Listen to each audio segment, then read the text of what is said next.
cooking something up with me.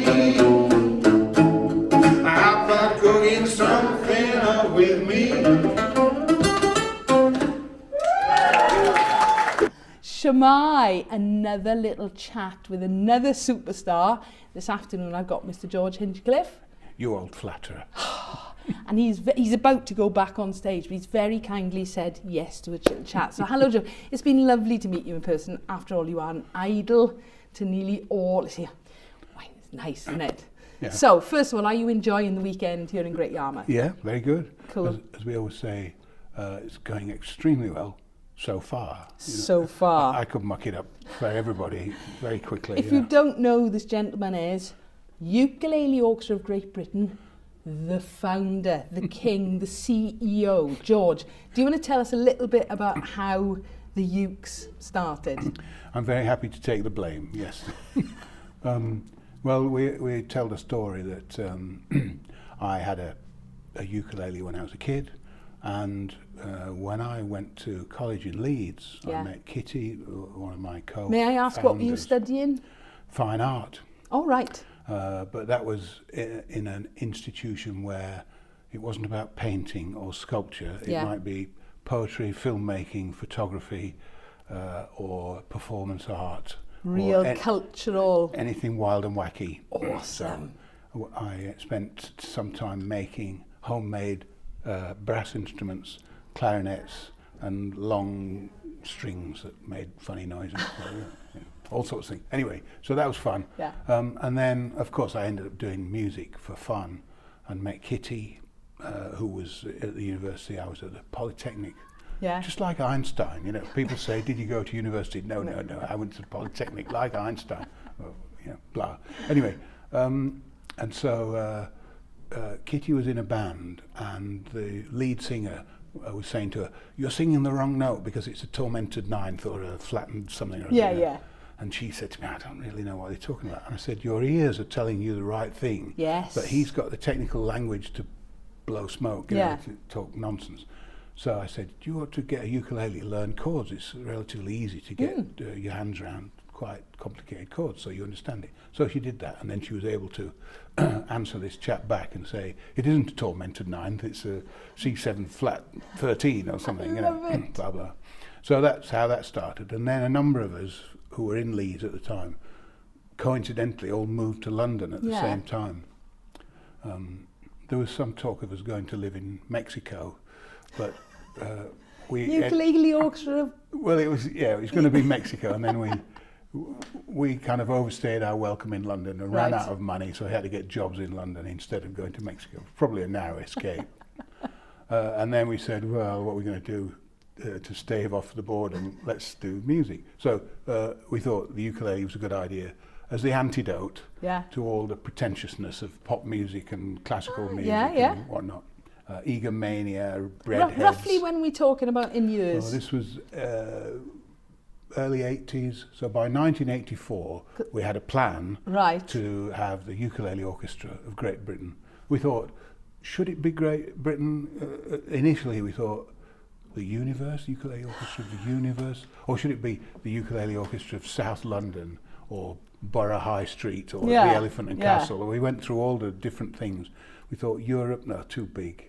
London sounds a bit parochial. We thought Great Britain had the right amount of pretentiousness, pompousness, but also but not world domination. Fair enough. So, and of course, it was just a bit of fun. We were just doing one gig at the local pub. They didn't have a music license. They said, "What the hell, come and do it." So we did it. And loads of people turned up and they said, "You got to do this again." So we did another gig, and then we met John Hegley, the comedian and poet. And he got a residency at some pub in Islington, and he said, "Oh, can you do a spot?" We did that. We did 3 gigs, and then we got invited to do a Radio 2 show, and then a BBC TV. So there weren't there were no other ukulele bands, groups performing at the time at all, were there? Well, I mean, that's one of the reasons we picked the instrument. And in those days, it was hard to get a decent instrument. You'd go to the shop and they'd just have a few cheap sopranos in a box, like, you know, like a packing box with the neck sticking out at all angles, no cases or anything. and you pick them out and go, that one's rubbish, the intonation's horrible. Oh, this is not bad. What is it? 10 quid, yeah, go on then. You know. Yeah, and not great instruments, but at the end of the day, that's all. Yeah, but I've still got, of course, Kitty died a few years ago, and as part of her settlement, I inherited one of her ukuleles, the one that I bought. Wow, yeah. So we're at mid-80s, yeah, and mid-80s. you've now inherited this old ukulele. Yeah. In the first incarnation of the band, we had little stickers on the headstock. I think we ended up with 12 in the end, and the one I've got is number 1, the very first one. And interestingly, Kitty used that for the first 20 years of the orchestra without ever changing the strings. Didn't make any difference. Oh, I love your story. So you were saying earlier, obviously, founder, performer, manager. Now, now when I look at it, I think you were the only group ever, and I understand why now, that you didn't sort of just go to festivals and do. You actually organised your own gigs and tours. Yeah. So you were in control of what you were doing, rather than waiting for somebody else to invite you, or which is. Yeah, well, pretty early on, we decided to invent our own residency. Yeah. So we went to a pub and said, upstairs room, can we have it on a Friday night? If we bring some punters in, can we have the room for nothing if they're all drinking beer all night? And the landlord said, sure, yeah. So we got it for nothing. Yeah.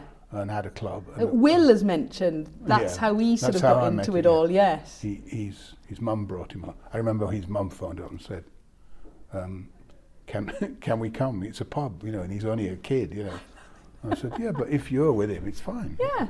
Legally, I think we're all right. Anyway, so we did that, which meant that every fortnight we were guaranteed a gig. Yeah. So that meant there was an excuse to rehearse every week. Yeah. And so we got some repertoire and sort of an act vaguely together and did it. It was a bit of fun. And then, like I say, we did this gig with John Hegley and then a couple of other things. Then we were on TV, really early on. And then we got a call from Japan and they said, have you got an album? And we'd been recording an album, so we licensed the album to Japan. But again, it's that we didn't want to sign with a record label because we'd all known people who'd done that and either been ripped off, or you have a sort of, you burn brightly for a year and they say, we don't want to keep it going, and then they drop you. For the long run, I think you did exactly the right thing. And for example, now you've toured pretty much the whole world over decades, haven't you? Yeah, I guess so. So would you have a favourite venue or somewhere that you'd love to go? It doesn't have to be. We played the smallest pub in England. Right. That was fun. And somebody had got a. How many were in the audience? It was small, there's not many people there, but there was a dog. Somebody had a dog. Yeah. And while we were chatting, because it was intimate, not many people there. Yeah. So my dog does this brilliant impersonation of Mother Teresa. So we go, okay, got to see this. So they wrapped a tea towel around the dog's head, and you go, just look pretty much like, I'm sorry, it's not an insult to the dog or anybody. Oh, but those are the things that will stand out forever as gigs go. So a worst gig or a worst venue? Well, worst. I mean, we did a gig in the place in, what's it called, where they do Monsters of Rock Festival. It's a race track. Donington Park, yeah. So we did a gig at Donington Park, and it was Nottingham, all the universities and colleges, or whatever, in Nottingham, had their May Ball, which of course is not in May, but in summer somewhere.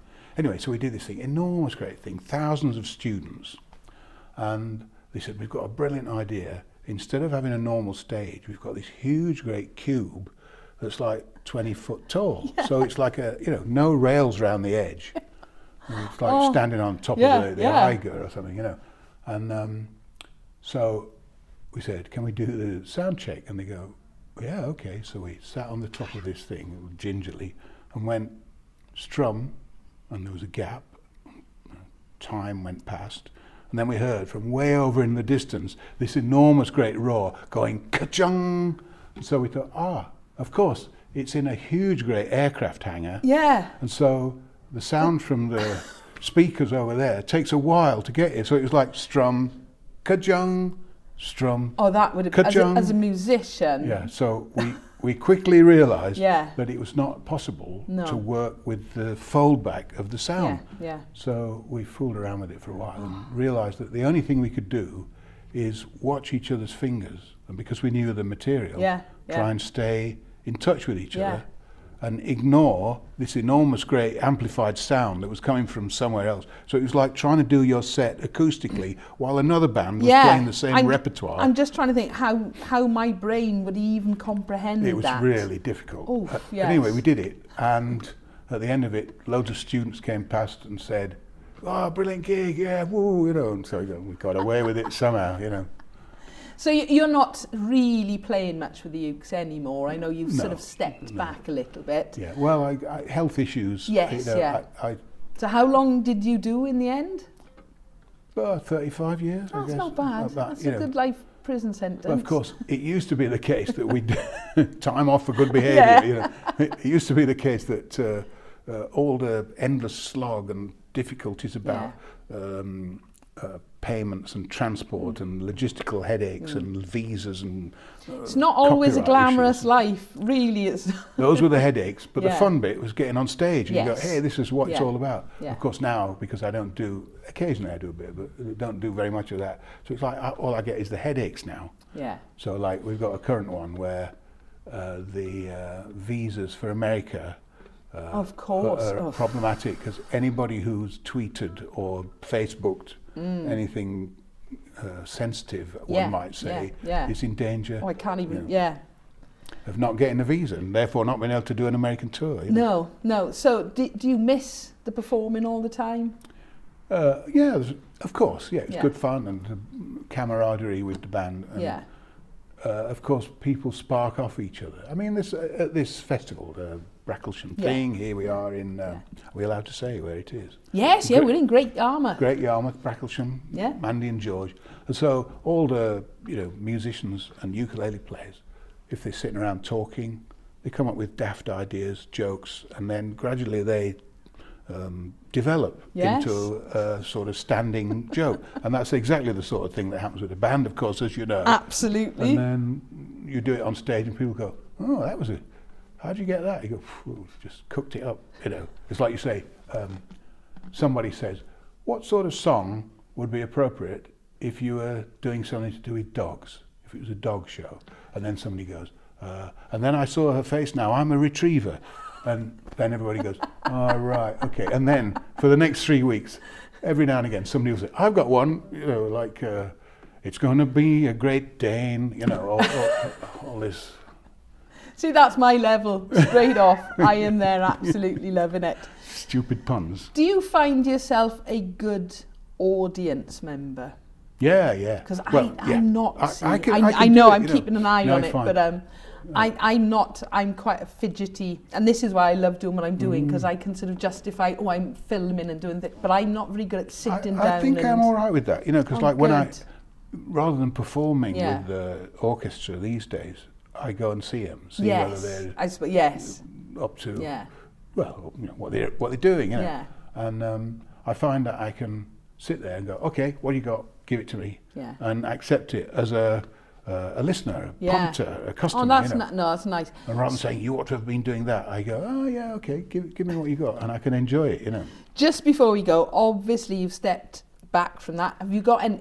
We've got Will making his wonkaleles and his kanzus. Have you got any little projects or plans that you want to do now that you're retiring a bit?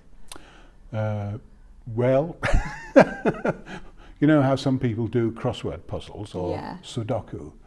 A while ago, I thought, I don't know how it happened, I was using one little program, not a graphics program, just a word processing program, and I dropped a photograph into it and put some text around it. And so I thought, oh, this is a bit like 1950s jazz record labels. Yeah. So a photograph with a bit of text. I thought, this is an art form. It's like doing a crossword puzzle. Yeah. So all you've got to do is have name of artist, name of album, name of record label, and a photograph or some bits and bobs. So when I've got an idle moment, I do an album cover. and I've got about 5,000 of them now. Wow. you Letsy shop or something like that, No, you I know. don't know. Or even just an ridiculous. album. That's fantastic, though. But- So you've got something Yeah. new almost. Yeah. That, But then I also write loads of music that I never show anybody. It's like nobody's ever heard any of it. So, you know, my pals were saying, you should put the album covers together with the music. yeah, Oh, why not? And you don't even need to tell anybody it's you. Just see how, you know, if nobody likes something, no, I didn't do those. Or so, worth thinking about. In the music, I was trying to combine the accessibility of early blues with the, what you might call the musical sophistication of late serialism. And so I thought I should try and find a name for this fictitious composer. So we came up with Blind Lemon Shostakovich, which I think is good because he is so flipping stupid. And there's not enough daft things in the world these days. No, that I can totally agree with. Listen, we're going to have a row if we don't stop. Your workshop starts in 2 minutes. No, I'm down to 30 seconds here. Okay, I better go. George, it's been an absolute pleasure. It's been lovely meeting you in person and having a chat, but finding out a little We could do it bit again. more. When we're in the Definitely. bar later, you could turn that flipping thing on and we'd be all right, yeah? You are. We'll hold him to that. Hey, thank you ever so much. All right, Cheers. no problem. Brilliant.